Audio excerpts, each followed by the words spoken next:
The invisible cycle that runs our economy. Let me start with a simple question. Where does money actually begin? Most people might say banks, others might say businesses. Some might even say the government. But the truth is simpler and more natural. Money begins with people, with income. Imagine the economy not as a machine, but as a living system, something closer to the water cycle. Rain falls, river flows, oceans evaporate, clouds form and rain falls again.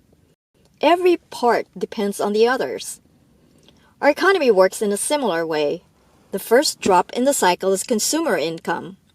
When someone earns a paycheck, whether it's from a job, a small business, or a new idea, they gain something important: purchasing power. That purchasing power allows them to participate in the economy. They buy food, they pay rent or mortgage, they invest in education. Maybe one day they will buy a home. That decision to buy, invest, or build a life is what economists call demand. Demand is what makes the economy up in the morning. When demand grows, businesses respond. Stores stock products, builders construct homes, lenders offer mortgages, capital moves into motion.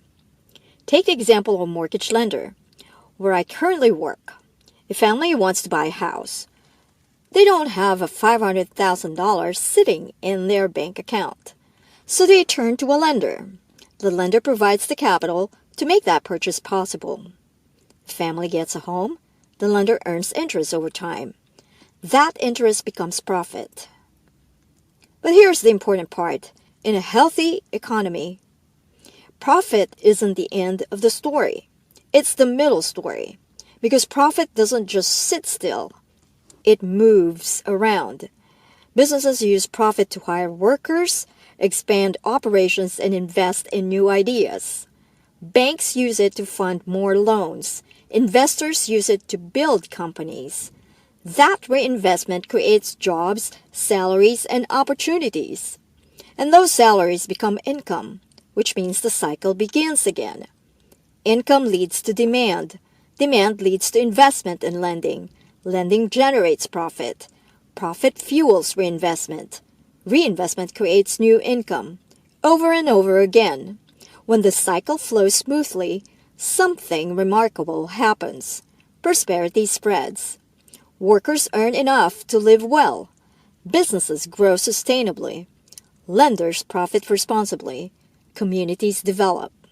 But when the cycle becomes unbalanced, when wages stagnate, when credit becomes exploitative, or when profits stop circulating, the flow slows down. It's like a river being dammed in the wrong place. The economy doesn't collapse instantly, but it begins to struggle. What we often forget is that profit and people are not enemies in the system. They are supposed to be partners.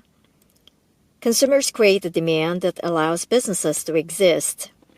Businesses create the jobs that allow consumers to earn. Lenders provide the capital that allows both to grow. It's not meant to be a tug-of-war, politics and greed. It's a natural cycle of supply and demand, give and receive. And when that cycle works the way it's supposed to, it becomes harmonious. A system where growth is shared, opportunity expands, and the next generation inherits something stronger than the one before it. Because when income, opportunity, and reinvestment move together, prosperity accumulates and circulates. And when prosperity circulates, everyone has a chance to move forward. The invisible cycle that runs our economy happens when property rights are protected, laws are enforced, and fraud and monopolies are restrained. It's not a perfect climate. It's a living ecosystem that can either nurture growth or choke itself, depending on how power, policy, and profit are managed.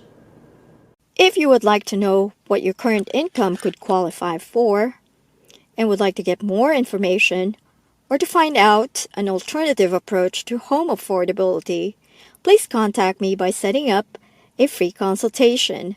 I've added the link in the description box below. Let's be friends on social media. Like, subscribe, follow, and say hello. Thanks for watching.